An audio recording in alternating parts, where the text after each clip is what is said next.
പ്രേരിപ്പിച്ച അല്ലെങ്കിൽ കൊലപ്പെടുത്തുന്നതിന്റെ പിന്നിൽ പ്രവർത്തിച്ച PP ദിവ്യ എന്ന കണ്ണൂർ ജില്ലാ പഞ്ചായത്ത് പ്രസിഡന്റ് ജയിലിൽ ഇറങ്ങിയപ്പോൾ പാർട്ടി സെക്രട്ടറി ME ഗോവിന്ദന്റെ ഭാര്യയാണ് മാറി എന്ത് സന്ദേശമാണ് നൽകുന്നത്? ഇതാണ് ഞാൻ ചോദിച്ചത്. ഞാൻ ചോദിച്ചു, മിസ്റ്റർ ചീഫ് മിനിസ്റ്റർ, നിങ്ങൾ എന്ത് സന്ദേശമാണ് ഇതിലൂടെ നൽകുന്നത്? പിന്നെ കൂട്ടക്കൊല ചെയ്യാനോ ആളുകളെ കൊല്ലാനോ ആളുകൾ മടിക്കുമോ? കാരണം സംരക്ഷിക്കാൻ ആളുണ്ടെങ്കിൽ ഇത്തരം കൊലപാതകങ്ങൾ നടത്താൻ എളുപ്പമാണെന്ന് ആരെങ്കിലും ചിന്തിച്ചു പോയാൽ അവരെ കുറ്റപ്പെടുത്തുമോ? ഇന്നിറങ്ങുന്ന സിനിമകൾ, ഓരോ സിനിമയും നമ്മൾ എടുത്ത് നോക്കുക, ആളുകളെ ഈ അക്രമങ്ങൾക്ക് പ്രേരിപ്പിക്കുന്ന സിനിമകളാണ്. ദൃശ്യം എന്നൊരു സിനിമയാണ്. മൂന്നാം ഭാഗം റാംബോവാണ്. ആ സിനിമ നല്ല സിനിമയാണ് നമ്മൾ കണ്ടപ്പോൾ. പക്ഷെ ആ സിനിമയിലെ കൊലപാതകം പോലെ നാട്ടിൽ എത്ര കൊലപാതകം ഉണ്ടായി? സിനിമ നമ്മൾ കാണുമ്പോൾ നമ്മൾ ചിലപ്പോൾ കരയും, നമ്മൾ ചിലപ്പോൾ സന്തോഷിക്കും. നമ്മുടെ മനസ്സിനെ കൂടുതൽ കൂടുതൽ സ്വാധീനിക്കുന്ന ഒന്നാണ് സിനിമ. ആ സിനിമയിൽ കാണുന്ന അക്രമങ്ങൾ, ഇന്ന് ഓരോ ദിവസവും നമ്മൾ കാണുന്ന അക്രമങ്ങളെ പ്രോത്സാഹിപ്പിക്കല്ലേ? അതിനെ തടയണ്ടേ? ഞാൻ സിനിമകളുടെ പേരുകൾ പറയുന്നില്ല. അടുത്ത കാലത്ത് ഇറങ്ങിയ ഏതാണ്ട് 1 ഡസനോളം സിനിമകൾ എല്ലാ അക്രമങ്ങളെയും പ്രോത്സാഹിപ്പിക്കുകയാണ്. ഇത് തടയണ്ടേ? ലഹരി പദാർത്ഥങ്ങൾ ഉപയോഗിച്ചുകൊണ്ട് കുട്ടികൾ ഇന്ന് ക്യാമ്പസിനകത്തും പുറത്തും നടത്തുന്ന പ്രവർത്തനങ്ങൾ തടയണ്ടേ? ഇതാണ് ഏറ്റവും അടിയന്തര പ്രാധാന്യത്തോടെ നമ്മൾ നേരിടുന്ന ഒരു പ്രശ്നം. ഇവിടെ സർക്കാരും ഭരണകൂടവും ഫലപ്രദമായി നിയന്ത്രിക്കുന്നില്ല എങ്കിൽ ഇത് നിൽക്കാൻ പോകുന്നില്ല. ഇന്ത്യയിലെ ലോകത്ത് തന്നെ ഏറ്റവും വലിയ പ്രശ്നം ഇന്ന് ഡ്രഗ്സാണ്. ഡ്രഗ്സ് വളരെ വ്യാപിക്കുകയാണ്. ഒരു കാലത്ത് പഞ്ചാബായിരുന്നു 1ാം സ്ഥാനത്തെങ്കിൽ ഇന്ന് പഞ്ചാബിനെ നമ്മൾ കവച്ചു വയ്ക്കുന്ന നിലയിലാണ് പോകുന്നത്. ഞാൻ കഴിഞ്ഞ വർഷം കാനഡയിൽ പോയി. കാനഡയിൽ ഈ ഡ്രഗ് എങ്ങനെയാണ് ജനങ്ങളെ സ്വാധീനിക്കുന്നതെന്ന് പഠിക്കാൻ ഞാൻ ശ്രമിച്ചു. എന്നെ അവർ തെരുവിൽ കൊണ്ടുപോയി. ഈ ഡ്രഗ് എടുത്ത് കഴിച്ചിട്ട് അവസാനം ഡ്രഗില്ലാതെ ജീവിക്കാൻ കഴിയാത്ത ആളുകൾ ഉള്ള സ്ഥലത്താണ് എന്നെ കൊണ്ടുപോയത്. അവിടെ ഗവൺമെന്റ് തന്നെ ഡ്രഗ് പാർലറുകൾ വെച്ചിരിക്കുകയാണ്. രാവിലെ വന്നു, ഇഞ്ചക്ഷൻ എടുക്കുന്നു, ഡ്രഗ് എടുക്കുന്നു, ഓഫീസിൽ പോകുന്നു, തിരിച്ച് വീണ്ടും വൈകിട്ട് വന്ന് കുത്തിവെച്ചിട്ട് പോകുന്നു. ഡ്രഗ് ഇല്ലാതെ ജീവിക്കാൻ കഴിയില്ല.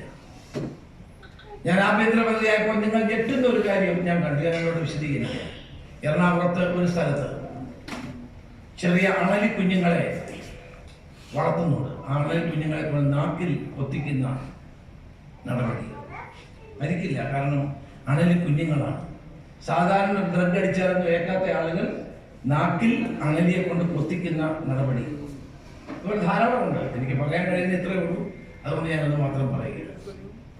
ലഹരി മനുഷ്യനെ ഭ്രാന്തനാക്കുന്നു. ആ ഭ്രാന്തിന്റെ പശ്ചാത്തലത്തിലാണ് കേരളത്തിൽ അക്രമങ്ങളും കൊലപാതകങ്ങളും ഇനി വ്യാപകമായി നടന്നുകൊണ്ടിരിക്കുന്നത്. ഇത് തടയേണ്ട ഉത്തരവാദിത്വം സർക്കാരിനല്ലേ? നമ്മൾ പ്രതിജ്ഞ എടുത്തതുകൊണ്ട് ഇത് അവസാനിക്കുമോ? പ്രചരണം നടത്തിയതുകൊണ്ട് അവസാനിക്കുമോ? അവിടെയാണ് ബേസിക്കായിട്ട് നമുക്ക് ഇടതുപക്ഷവുമായിട്ടുള്ള അഭിപ്രായ വ്യത്യാസം. മദ്യത്തെ യഥേഷ്ടം കേരളത്തിൽ മദ്യഷാപ്പുകൾ ഇപ്പം വേറൊരു നടപടി ഉണ്ടാക്കാൻ പോവുകയാണ്. പുതിയ മദ്യനയം വരുന്നു. 3 കാര്യങ്ങളാണ് അതിൽ പ്രപ്പോസ് ചെയ്തിരിക്കുന്നത്. ഒന്ന്, ഡ്രൈ ഡേ ഒഴിവാക്കുക. ഡ്രൈ ഡേ എന്ന് വെച്ചാൽ ശമ്പളം കിട്ടുന്ന 1-ാം തീയതി ഡ്രൈ ഡേ ആണ്. അന്ന് ബീവറേജസ് കോർപ്പറേഷനിൽ നിന്നോ മറ്റൊരിടത്തു നിന്നോ മദ്യം വാങ്ങിക്കാൻ പാടില്ല. അന്ന് വിൽക്കില്ല മദ്യം. ഹോട്ടലുകളിൽ മദ്യം ഒഴിച്ചു കൊടുക്കില്ല. ഇപ്പൊ ഗവൺമെന്റ് പറയുന്നത് അത് എടുത്തു കളയണം. അന്നാണ് കൂടുതൽ ചെലവാകുന്നത്. ശമ്പളം കിട്ടുന്ന വീട്ടിൽ കൊണ്ട് കുട്ടികൾക്കും ഭാര്യയുടെ കയ്യിൽ കൊടുക്കേണ്ട ശമ്പളം അന്ന് ബീവറേജസ് കോർപ്പറേഷൻ ചെലവഴിക്കാം. അതുകൊണ്ട് ഡ്രൈ ഡേ എടുത്ത് കളയുകയാണ്. കള്ളുഷാപ്പിന്റെ ദൂരപരിധി 400 മീറ്ററാണ്. അത് 200 മീറ്ററായിട്ട് കുറയ്ക്കണം എന്നാണ് പുതിയ ശുപാർശ. അവർ ടൂറിസ്റ്റ് കേന്ദ്രങ്ങളിൽ മദ്യം ഒഴിക്കണം. 4, ഇന്ന് ഹെറിറ്റേജ് ബാറുകൾ എന്ന് വെച്ചാൽ ബാർ അനുവദിക്കാനുള്ള മറ്റൊരു മാർഗമാണ്. ഹെറിറ്റേജ് ആയിട്ടുള്ള ഹോട്ടലുകൾ ഉണ്ടെങ്കിൽ, എന്ന് വെച്ചാൽ പഴയ രീതിയിലുള്ള ഹോട്ടലുകൾ ഉണ്ടെങ്കിൽ അവിടെ ബാർ അനുവദിക്കാം. ഇപ്പം കേരളത്തിൽ എന്താ നടക്കുന്നറിയാമോ? തമിഴ്നാട്ടിൽ നിന്നും കർണാടകത്തിൽ നിന്നും പഴയ പഴയ മനകള് പഴയ കെട്ടിടങ്ങളൊക്കെ പൊളിച്ച് അതേപോലെ കൊണ്ടുവന്ന് വെക്കുക. എത്രയും പെട്ടെന്ന് മാറുക. ഇതാണ് പുതിയ മദ്യനയം. ഈ മദ്യനയം നടപ്പാക്കുന്ന ആളുകളാണ് നമ്മളോട് ലഹരിക്ക് എതിരായ ക്യാമ്പയിൻ നടത്താൻ കൈകോർത്ത് പിടിക്കണമെന്ന് പറയുന്നത്. ഹബീബ് റഹ്മാൻ ഞാൻ ചെയ്ത ഏക തെറ്റ്, ഞാനിതെല്ലാം വിശദീകരിച്ചതാണ്.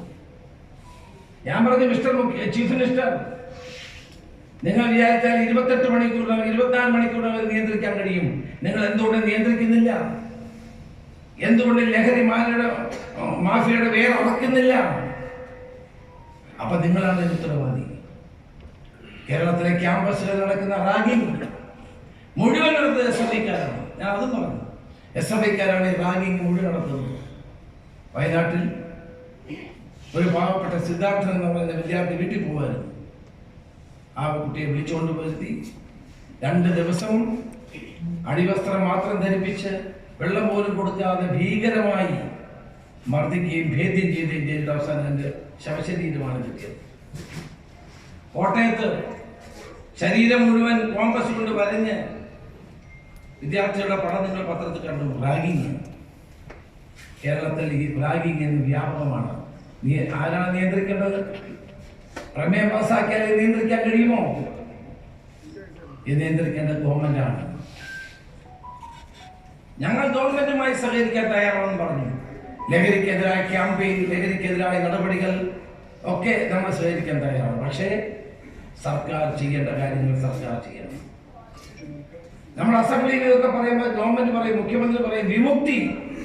എക്സൈസ് വകുപ്പ് തന്നെ കള്ളു കൊടുത്തിട്ട് എക്സൈസ് വകുപ്പ് തന്നെ അതിൽ നിന്ന് മോചിപ്പിക്കാനുള്ള പദ്ധതിയാണ് വിമുക്തി. എനിക്കറിയാമോ, ഒരു ജില്ലയിലും അതിന് കോർഡിനേറ്റർമാരില്ല, വാഹനമില്ല, ഉദ്യോഗസ്ഥന്മാരില്ല, ഒന്നുമില്ല. ഇതെല്ലാമാണ് ഗവൺമെന്റ് ചെയ്തുകൊണ്ടിരിക്കുന്നത്. അതിൽ നിന്ന് രക്ഷിക്കണം.